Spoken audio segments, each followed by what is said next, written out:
받을 응답이라는 제목으로 하나님의 말씀을 전하도록 하겠습니다. 할렐루야. 아멘. 주위에 계신 성도님들과 인사하겠습니다. 237 전도를 위한 새로운 시작을 합시다.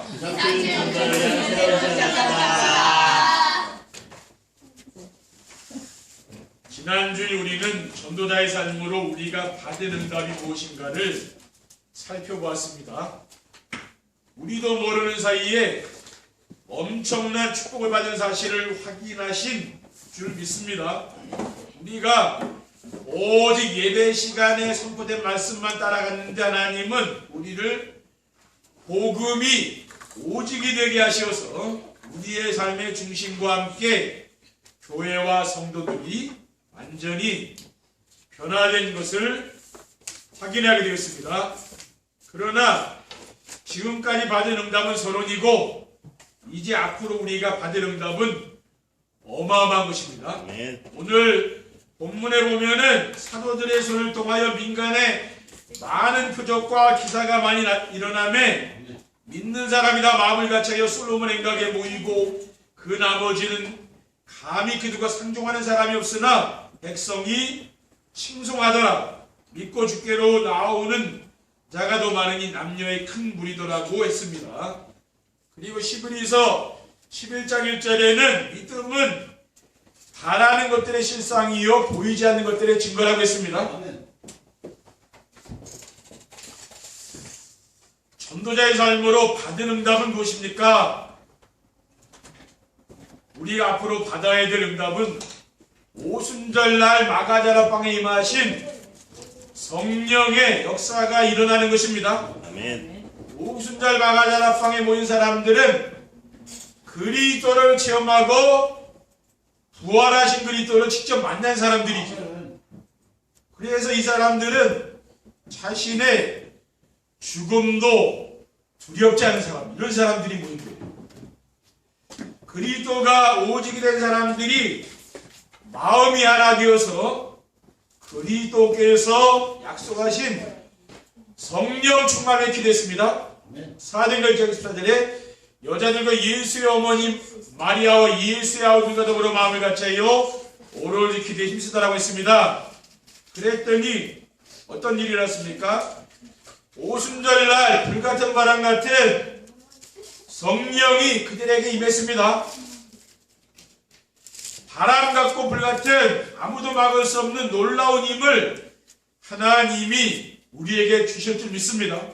사도행전 2장 1절 4절에 오순절날 이미 이름에 그들이 다같이 한 곳에 모였더니 우연히 하늘로부터 급하고 바람 같은 소리가 있어 그들이 앉은 온 집에 가득하며 마치 불이어처럼 갈라지는 것들이 그들에게 보여 각 사람의 하나씩 임하였다고 했어요.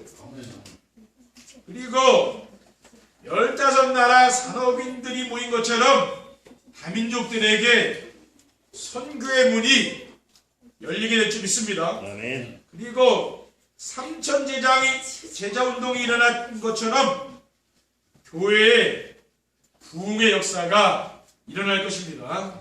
사도행전 2장 41절에 보면은 그 말을 받은 사람들은 세례를 받으며 이날의 신도의 수가 3천이나 더했다고 했어요.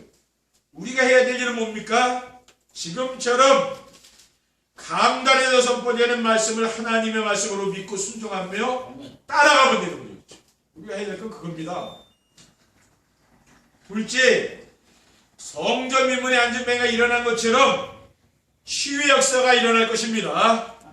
교회는 세상이 해결할 수 없는 영적인 문제를 해결할 수 있는 기관입니다. 모든 문제의 근원은 하나님을 떠나면서부터 시작되었습니다. 그러므로 하나님을 만나지 않고는 인생의 어떤 문제도 해결되지 않습니다. 바꾸어 말하면은 인생의 모든 문제는 하나님만 만나면 깨끗이 해결되는 거죠. 그래서 인생의 모든 문제를 해결받은 사람은 어떻게 됩니까? 그리스도를 통해서 인생의 모든 문제가 끝난 사람은 변화가 일어나는 것이죠. 혼자서 할 수 없어 누군가를 의지하며 살았던 사람이 자립할 수 있는 걸 힘을 얻는 거죠. 사람이 바뀌어요. 그리고 경제적으로 어려워서 도움을 받았던 사람들이 경제 자립을 할 수 있게 되는 것입니다.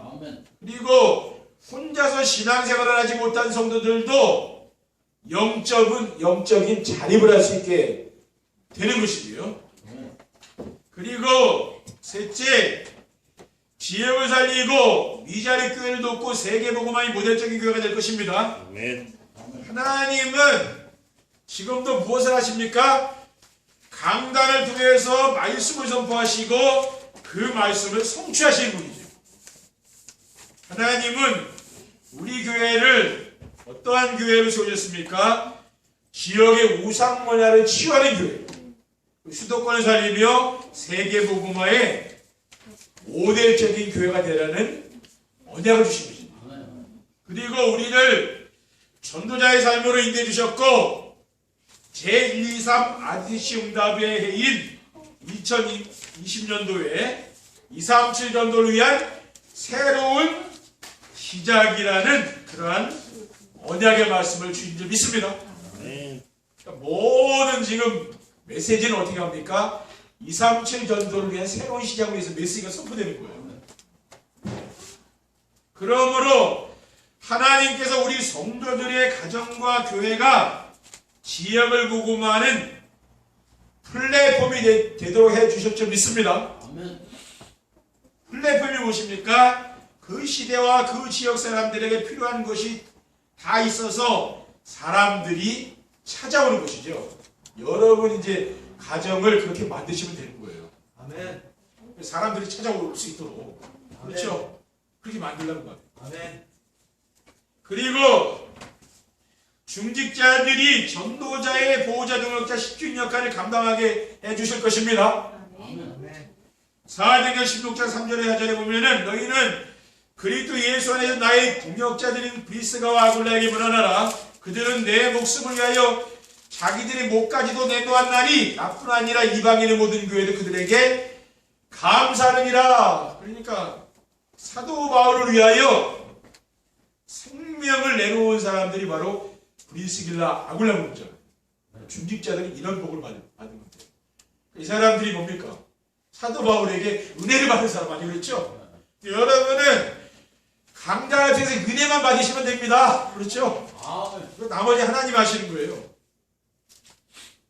그리고 앞으로 하나님께서 우리 교회를 한음 전도가 아니고 말씀 성취와 기도응답으로 되어지는 전도의 무들이 되도록 해주실 것입니다. 아멘. 제가 전도자의 삶을 살면서 사도행전을 보니까 모든 전도는 기도와 관련이 있는 것이었어요. 기도하다가 아나니아가 사도 바울을 만났죠. 그리고 고넬료와 베드로도 뭡니까? 기도하는 중에 만났던 거예요. 그리고 사도 바울의 모든 전도를 보면은 기도하러 가는 도중에 일어나기도 하고 기도처에서 일어난 일입니다. 기도처에 가다가 강가에서 루디아를 만났잖아요. 귀신 들린 여종을 어디 가다 만났습니까? 기도처에 가다 만났다니까요. 성경에 보면은 기도와 전도는 밀접한 관계가 있는 거예요. 전도자의 삶으로 응답을 받으려면 어떻게 해야 합니까? 예틀을 깨버리고 세틀을 갖추는 예배장에 쌓여야 되는 것입니다. 마태복음 9장 16절 27절에 보면은 예수님께서 생배조각을 낡은 옷에 묻히는 자가 없나니 기운 것이 그 옷을 당기어 헤어짐이 더하게 되며 새 포도주를 낡은 가죽 부대에 넣지 아니하나니 그렇게 하면 부대가 터져 포도주도 쏟아지고 부대도 버리게 됩니다. 새 포도주는 새 부대에 넣어야 둘이 다 보존되느니라고 했습니다. 그래서 우리도 하나님이 준비해 두신 새로운 응답을 받으려면 어떻게 됩니까? 옛 틀을 깨야 되는 거죠. 그리고 새 틀을 갖춰야 되는 겁니다. 그렇게 하려면 어떻게 하면 됩니까? 말씀으로 응답을 주시고 인도하시는 공동예배의 축복을 놓치지 않아야 되는 것이죠. 공동예배는 뭡니까? 주일날 우리가 1부, 2부 메시지 있잖아요. 수요예배, 금요 천황 예배, 또 새벽 예배, 이런 것이 바로 공동 예배라고 할 수 있는 거죠. 요한복음 4장 23절에는 아버지께 참되게 예배하는 자들은 영과 진리로 예배할 때가 오나니 곧 이때라. 아버지께서는 자기에게 이렇게 예배하는 자를 찾으신다 했거든요. 하나님은 뭘 가장 소중하게 봅니까? 예배를 소중하게 보는 거죠. 그리고 정시예배를 통해서 소중한 시간을 빼앗아가는 나쁜 습관들을 버려야 되는 것이죠. 이런 나쁜 습관은 뭡니까? 예배를 통해서 내가 은혜를 받으면 없어지는 거죠. 그렇죠? 그래 영적 싸움이 되는 거 아닙니까? 그렇죠? 영적 싸움이 할 수 있는 힘이 없는 사람은 어떻게 됩니까? 그 사탄에게 넘어지는 거죠. 영적 힘이 없으니까. 그러니까 우리는 예배를 통해서 은혜를 받아야 됩니다. 그래야 힘이 나는 거예요. 그래야 뭡니까? 우리의 이런 안 좋은 습관들 이런 거 버릴 수가 있는 거죠. 그리고 정시예배를 통해서 불신앙과 인본주의를 모두 버리고 말씀만 따라가야 합니다. 아브라함을 조카 롯에게 모든 양보했죠. 불신앙을 해버린 거예요. 사도행전 창세기 13장 18절에 보면은 이 아브라함이 장막을 옮겨 헤브론에 있는 마므레 상수리 숲에 이르러 거주하며 거기서 여호와를 위하여 제단을 쌓았더라라고 있습니다. 그러니까 우리가 예배는 누구를 위해 하는 겁니까? 그건 하나님을 위해서 하는 것이 그렇죠. 나를 위해서 하는 게 아니죠. 하나님을 위해서 하는 거예요. 그러니까 정시 예배는 누구를 위해 합니까? 하나님을 위해 하는 거 아닙니까? 그렇죠. 그러니까 하나님 우리에게 은혜를 줘야 되잖아요. 우리가 세상에서 하는 건 다 누구를 해야 됩니까? 다 나를 위해서 하는 거 아니에요. 그렇죠. 그런데 우리가 이 예배만큼 누구를 하나님을 위해서 하는 거거든요. 그 시간에 은혜가 임하는 거예요. 히브리 4장 12절에 보면 하나님 말씀은 살아있고 활력이 있어 좌우에서는 어떤 것보다도 예리하여 혼과 영감이 관절과 구슬을 찔러 쪼개기까지 하며 또 마음의 생각과 뜻을 판단한다고 했습니다. 하나님의 말씀으로 하나님은 치유하는 거예요. 성도들을 치유하신다고 말해요. 둘째, 복음이 각인되고 자신의 정체성이 발견되는 기도의 단을 쌓아야 합니다. 예배의 단이 우리의 옛틀을 깨뜨리고 새 틀을 갖추는 것이라면은 기도의 단은 무엇입니까? 복음으로 내가 각인시키는 거죠. 기도할 때 복음이 각인되잖아요. 이거 복음 안에서 내가 누구인가 정체성을 찾는 시간이죠. 역사는 예수 그리스도의 탄생을 기점으로 BC와 AD로 나누어진 것입니다. 2020년은 지금 예수님이 탄생하신 지 2020년 됐다고 말하네요. 개인의 인생도 마찬가지죠. 예수 그리스도를 만나기 전과 이유는 다른 거죠. 그렇죠. 그리스도를 만나면은 반드시 변하게 돼요. 기도의 단이란 복음을 모르고 살았던 지난 과거를 생각하는 시간을 갖는 것입니다. 에베소 2장 1절에는 그는 허물과 죄로 죽었던 너희를 살리셨도다라고 있습니다. 창조주 하나님을 떠나서 죄 때문에 영원히 죽어서 사탄에게 종노릇하며 살았던 멸망할 수밖에 없는 나. 이게 바로 발견되는 거죠. 내가 그리스도를 모를 때는 그러지 않았습니까? 에베소 2장 2절에 그때는 너희는 그 가운데서 행하여 이 세상 풍조를 따르고 공중의 것에 잡은 자를 따라서리고 지금 불순종하던 가운데 역사하는 영이라. 그러니까 나는 열심히 한다고 했는데 뭡니까? 자기중심, 물질중심, 성공중심으로 산 거예요. 그게 바로 사탄에게 잡혀있다 그 말이에요. 우리가 복음을 받기 전에는 그런 상태이지 않았습니까? 그러니까 인생 사는 게 힘들은 거죠. 그리고 복음을 받은 이후에 자신에게 어떤 부분이 변화되었는지를 생각해 보아야 합니다. 저는 복음을 받은 이후에는 마음이 기쁘고 즐겁고 평안하고 행복한 사람이 됐어요. 이렇게 바뀌더라고요. 신명기 33장 29절에 보면 이스라엘에 너는 행복한 사람이로다. 여호와의 구원을 너같이 얻는 백성이 누구냐? 그는 너를 돕는 방패 시오드의 영광의 가루시로다. 네 대적이 내게 복종하리니 내가 그대의 높은 것을 밟으리라고 있습니다. 그리고 복음의 내용이 무엇이고 지금도 이 복음을 놓치면은 어떻게 되는지 찾아봐야 되는 거죠. 한 주간 우리가 찾아봐야 됩니다. 그리스도께서 우리를 죄에서 해방하신 참 제사장입니다. 베드로전서 3장 18절에는 그리스도께서도 단번에 죄를 위하여 죽으사 의인으로서 불의한 자를 대신하셨으니 이는 우리를 하나님 앞으로 인도하십니다. 육체로는 죽임을 당하시고 영어로는 살인시험을 받으셨다 그랬어요. 그리고 그리스도께서 사탄의 머리통을 박살내신 만왕의 왕이십니다. 아멘. 요한일서 3장 8절에 죄를 짓는 자는 마귀에 속하나니 마귀는 처음부터 범죄함이라 하나님의 아들이 나타나신 것은 마귀를 멸하라 멸하고 있어요. 아멘. 그리고 그리스도께서 하나님 만나는 유일한 길입니다. 아멘. 요한복음 14장 6절에 보면은 내가 온 길이요 진리요 생명이니 나로 말미암아 정말 아버지께 오지 없느니라 했어요. 우리가 이 복음을 잘 알고 누려야 되는 것이 그렇죠. 그래야 인생의 문제가 끝나는 것입니다. 성경에 보면 언제든지 복음을 놓칠 때마다 뭐가 왔으면 재앙이 터졌다고 말해요. 아멘. 개인이나 가정이나 또 이 교회나 국가나 똑같은 거죠. 그렇죠. 복음 놓칠 때마다 재앙이 오는 거예요. 복음을 회복할 때 어떻게 됩니까? 복음을 회복할 때마다 하나님의 축복이 오는 거죠. 그렇죠. 베드로전서 2장 9절에는 그러나 너희는 택하신 족속이요 왕같은 제사장들이요 거룩한 나라의 그의 소유가 된 백성이니 이는 너희를 어두운 데서 불러내어 그의 귀한 빛에 들어가게 하시니 아름다운 덕을 선포하게 하시라고 했어요.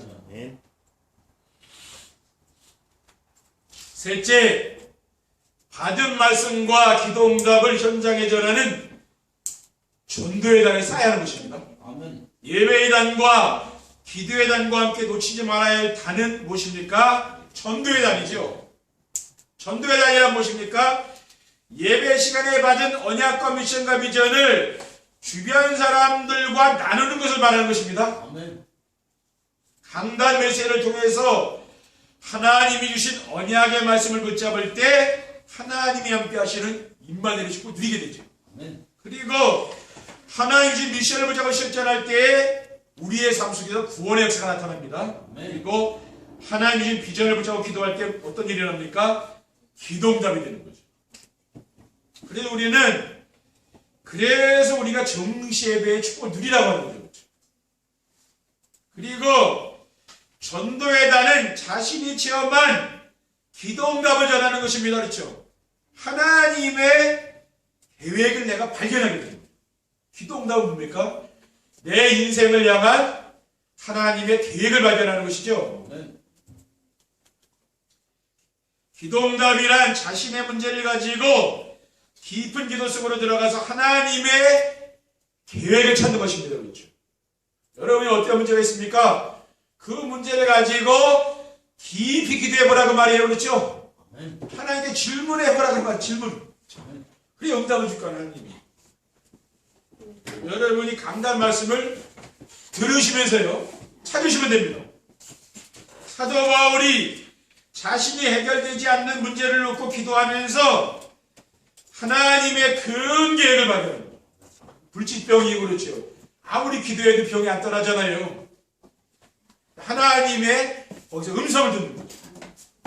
고린도서 10장 10절에는 그러므로 내가 그리스도를 위하여 약한 것들과 능욕과 궁핍과 박해와 곤고를 기뻐하느니 이는 내가 약한 그때에 강함이다 라고 했습니다. 이때 뭐냐면 사도 바울에게 하나님 주시는 그 응답이 와가지고 계획이라고 하죠. 그리고 전도의 단은 세계복음화를 위한 전도의 계획을 세우는 것입니다. 올해에는 우리가 2020년도에는 3000제자 운동이 일어나기 위해서 300명 명단을 작성해라고 말해요. 어떻게 합니까? 우리가 핸드폰에 스마트폰에 대부분 사람들이 한 300명 이상은 다 알고 있거든요. 그렇죠? 아무리 적게 하는 사람도 300명 이상은 알고 있어요. 스마트폰에 보면 300명 이상씩도 있는 사람도 있을 거예요. 그걸 적어놓는 거, 적고서 기도하는 겁니다. 하나님께서 하시는 거죠. 그렇죠? 우리가 하는 건 아니잖아요. 우리 순종하면은 하나님 역사하는 거죠. 그리고 그 중에 30명 영접하고 3명을 교회하는 목표로 삼고 여러분이 기도하시고 인도받으시기 바랍니다. 그렇죠? 하나님 인도를 우리는 받는 거예요. 전도자의 삶으로 응답을 받으면 어떻게 됩니까? 결론입니다. 우리가 응답받게 되면은요 24시 임마누엘의 축복을 누리며 행복한 삶을 살게 되는 것입니다. 삶 속에서 마가다라 앞방에 성령의 역사가 일어나고 성전 민분에 앉아 구걸하던 안진병가 일어나는 것과 같은 치유 역사를 체험하게 되면은 24시 하나님의 함께 하심을 느끼는 임마누엘의 축복을 누리며 행복한 삶을 살게 됩니다. 저는 우리 성도들이 이 축복을 누리며 살기 원하는 마음으로 전도자의 삶을 시작했고 지금도 계속 전도자의 삶을 살려고 원하는 겁니다. 그러니까 전도자의 삶을 살게 되면은 변화돼요. 그렇죠? 우리 내 입으로 되는 거 아니에요. 하나님 역사해야 될 거 아닙니까? 그렇죠? 그래야 바뀌는 거예요. 둘째, 시대와 현장에 필요한 사람이 되어서 삶이 보람이 있고 행복합니다. 행복이란 쾌락 속에 있는 것이 아니고 보람 속에 있는 것이지요. 그러므로 행복한 삶을 원하는 사람은 삶 속에서 보람된 일을 해야 됩니다. 보람된 일이 무엇입니까? 자신이 한 일을 생각하면 마음이 뿌듯하고 사람들에게 자랑하고 싶은 그런 일을 말하는 거죠. 그런데 전도자의 삶으로 사람들에게 힘을 주고 살리는 일을 하게 되면은 주변에 있는 많은 사람들에게 필요한 사람이 되어서 보람된 삶이 되는 것입니다. 그리고 하나 더, 개인이 살아나고 교회가 살아나며 2, 3, 7 나라가 살아나는 역사가 일어납니다. 저는 전도자의 삶을 살면서 제 자신이 살아났거든요. 그래서 제가 살아나니까 교회 강단이 살고 강단이 살아나니까 뭡니까? 교회가 살아나는 것을 체험하게 됩니다. 우리 성도들도 지금 전도자의 삶으로 자신이 힘을 얻고 살아가는 것을 체험한 성도들은 가정과 직장이 살아나는 것을 느낄 수가 있을 것입니다. 그러니까 올해는 좀 변화를 주자고 왜 진짜 강단 말씀으로 매일 시작하고 마무리하는 정시예배에 도전하죠. 그럼 분명히 여러분 가정과 여러분 산업 다 변하게 돼 있어. 왜 안에서 안 변하는 거야 아직까지. 내가 알면서도 안 하니까 변화가 안 되는 거예요. 근데 여러분이 다른 사람이 문제가 아니에요. 여기 있는 분이 은혜 받은 건데 또 여기 안 계신 분들이 그렇죠. 중요한 게 아니고 여기 계신 분들이 중요해요. 이분들이 은혜 받으면 다 바뀐다니까 그렇죠. 결론적으로 전도자의 삶으로 응답을 받으면은 개인만 살아나는 것이 아니고 가정과 교회와 지역을 살리고 나아가서 2, 3, 7 나라가 살아나는 역사가 일어나게 될 것입니다. 그래서 하나님이 정말 우리 성도님들에게 올해에는 큰 은혜를 주실 줄 믿습니다. 하나님 나에게 큰 은혜를 왜 주느냐? 앞으로 큰 일이 되니까 그런 거예요. 여러분이 하나님의 은혜를 못 받아가지고는 큰일 날 수가 없는 거예요. 근데 진짜 하나님이 문제와 사건을 통해 은혜를 주죠. 그건 큰일 날 사람이에요. 그렇죠. 앞으로 큰 문제가 있는 사람 뭡니까? 큰 응답 받은 사람이요. 또 작은 문제가 있는 사람은 작은 응답 받은 사람이요. 하나님 여러분을 앞으로 시대의 큰 이 교회를 살리고 2, 3, 7 전도를 위해서 하나님이 크게 쓰시기 위해서 더 큰 은혜를 하나님 여러분에 보여주실 줄 믿습니다. 은혜를 사모하면 주신다니까요. 그래서 이러한 축복이 우리 강화원역교회 모든 성도들에게 함께 하시기를 주님의 이름으로 축원드립니다. 기도하겠습니다. 사랑의 하나님 감사합니다. 오늘 하나님 우리에게 주신 전도자의 삶으로 받을 응답이란 언약의 말씀을 주셨습니다. 정말 우리가 이 언약의 말씀을 굳게 붙잡고 우리의 마음에 담아서 우리의 마음에 소망이 생기고 희망이 생기고 정말 기대감이 생기는 그러한 축복을 누릴 수 있도록 인도해 주시옵소서. 주 예수 그리스도의 이름으로 기도드립니다. 아멘.